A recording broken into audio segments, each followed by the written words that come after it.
So while Americans may not know a whole lot about foreign policy, they also, I don't think, always know a ton about how to boycott, it seems, because Brad and I just wrote this piece at Base Politics rounding up some really weird ways that people have chosen to try to protest or push back against what Russia's doing. And listen, I respect the energy. I hate what Russia's doing. I do wish there were things we could do to like stick it to Putin. But here's a couple things you have to remember. The Russian people are not waging war here, first and foremost. It is their unhinged psychopath leader that they have no control of whatsoever. They are in a fake democracy. They are in a country that regularly imprisons people for even the slightest criticism of their government. They imprison people for being gay. They imprison people for all kinds of things. This is an oppressive regime. The people in the country are poor. They have been oppressed for decades. They often don't have access to a lot of resources. Their information is controlled.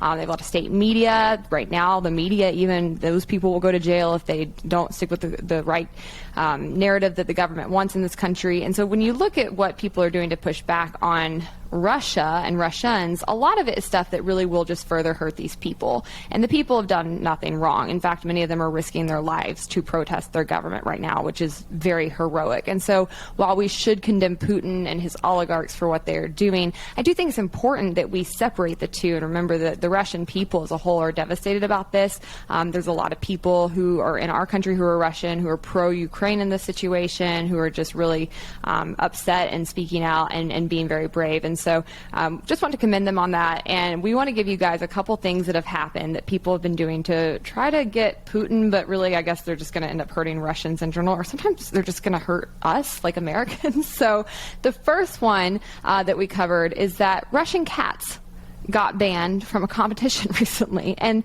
while the Russian people don't have a whole lot to say about what happens in their country or in their government, I certainly don't think cats have much impact in Russia and what their foreign policy is. I don't know why we're going after the cats here, but they are no longer allowed to compete in certain competitions. And that's just sad because, you know, I picture like people who do pageants, like they work their whole lives for that moment. I assume cats are the same. If they do competitions, they've been like perfecting their walk and prepping their tail and like getting all in good shape. And like I'm just wondering, when I saw this story, I was like, how will Putin ever recover from this? I mean, sorry, none of this is funny because it is still like a very sad situation, but just on its face, it is kind of hilarious. And the company that did it, they put out this like very serious statement about their choice to do this that was basically like, we felt we had to take action. It's like, okay.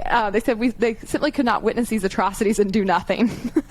It's like, well, okay, that's what you're going to do. Maybe you should have. Sometimes doing nothing is okay. It's all right, yeah. Like, you don't have to go after the cats. So, there was the second stupid one that we cataloged for y'all, and I'll put the link if you're interested in more details about these crazy things. The link to the article will be in the show notes, so you can read the details. But a global convention actually banned Russian seafood companies from, like, Seafood World, or I forget exactly what it's called, but, like, some competition. And I'm like, wow, those Russian fish really did them dirty, huh? Those fishermen, right? Putin will never recover from this. How will he ever get over people not eating his fish? So we got cats on the fish. The funny thing is, I don't even think Putin will be aware of these things. Like, they're not even going to be on. He's waging an invasion. You think he's noticing about cat competitions? Like, I don't think he'll notice at all, but also if he did, he would not care, guys. He doesn't care about his people. He doesn't care if they're oppressed. He does not care. This is a psycho dictator. Like, I don't know. It's just like, it's so ridiculous when people try to do these little things like go after world leaders. It feels very naive. But one of them actually gets even worse. So some of the restaurants around the country that are Russian restaurants are receiving threats. Backlash to the Russian invasion of Ukraine is leading to some misguided hostility in the U.S. I will never support Russia. The owner of San Diego's Pushkin Russian restaurant says they've been getting distressing messages. Someone said that they would come by, blow up the restaurant, and you know, this is going to be a payback for what Russians are doing in Ukraine. Owner Ike Gazarian isn't even Russian. He's Armenian, and many of his staff are Ukrainian. New York's Russian Samovar restaurant says they've lost 60% of their customers. The co-owner is half Ukrainian. We have nothing to do with the war.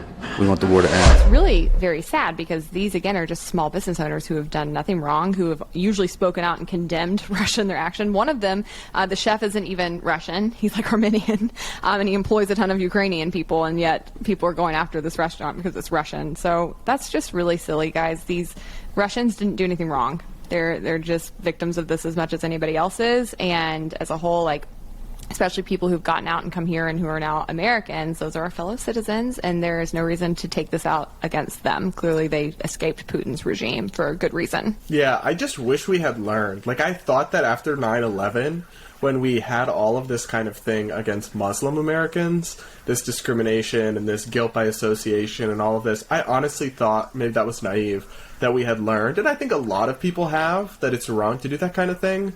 But the extent to which, like, being anti-Russian, not anti-Russia government or anti-Putin, which I am, but like being anti-Russian has become just all of a sudden widespread and fashionable and acceptable. It's like, it really should never be okay to hate or to discriminate or to stigmatize or threaten anybody because of their membership in some perceived group. Honestly, it's like they're not even all, a lot of, like you said, a lot of the people that work at these restaurants are Ukrainian because they have a shared culture and language and food. And the ones who are, you know, if you're a Russian American, you probably left Russia for a reason, right? So this is all misdirected anger. It's the victimization of innocent people in the name of justice against the victimization of innocent people. And that, honestly, like, is always a bad idea. Definitely. Another example is there is this Russian, this is really actually very sad, I think. There's this Russian singer in the opera in New York. She's very talented, very well known in her circles.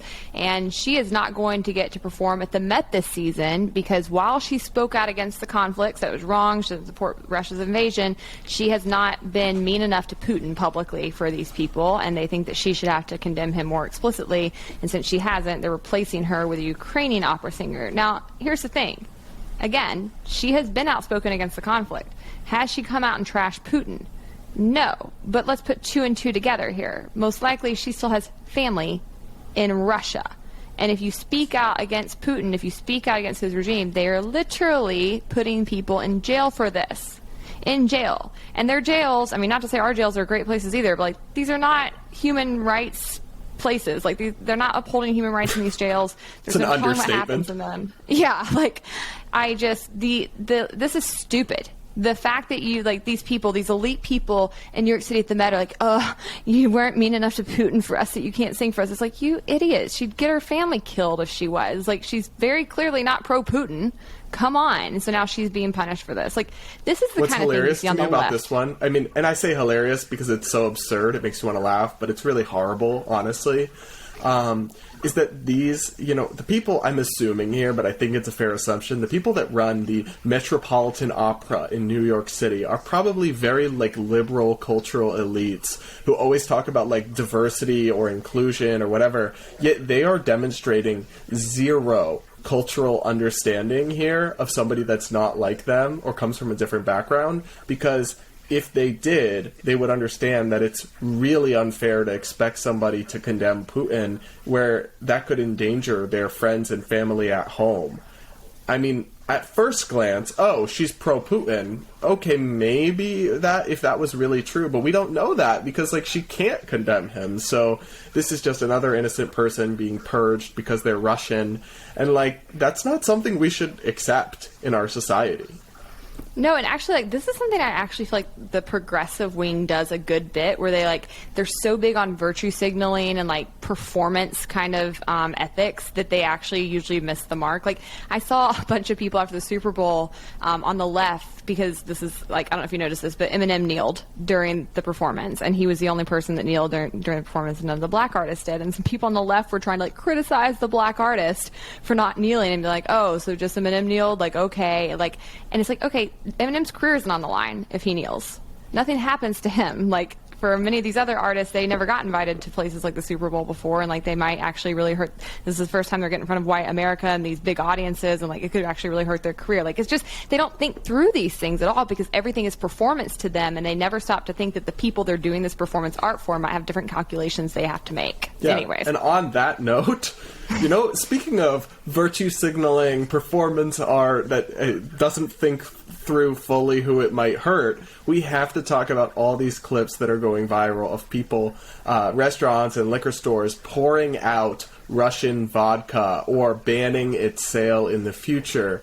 And I'm going to play a clip. If you're listening, you won't be able to see, but you'll get the sense of what's happening. It's this crowd of very kind of rural-looking people who apparently run some liquor store or restaurant or something, dumping out all these bottles of Russian vodka.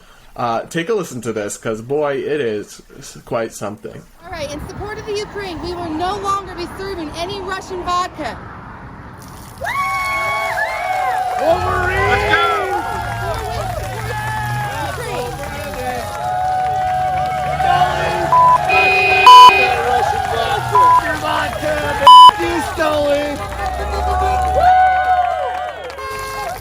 Russian vodka! Russia! Wolverine!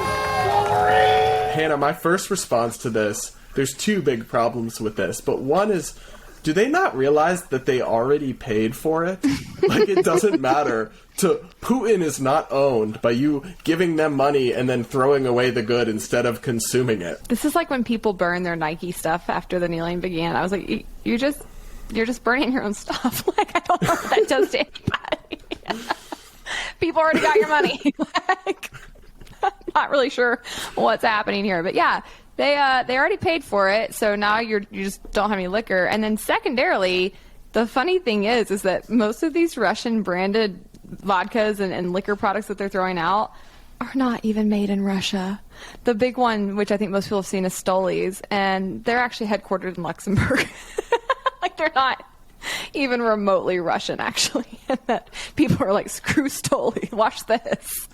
Guys, this is really silly. Like, this is not how you get anything done. If you're going to protest, be intentional about it. Really think it through, because a lot of this just looks ridiculous and ultimately hurts innocent people or yourself. So just maybe hang up your protesting shoes if you're in one of these camps.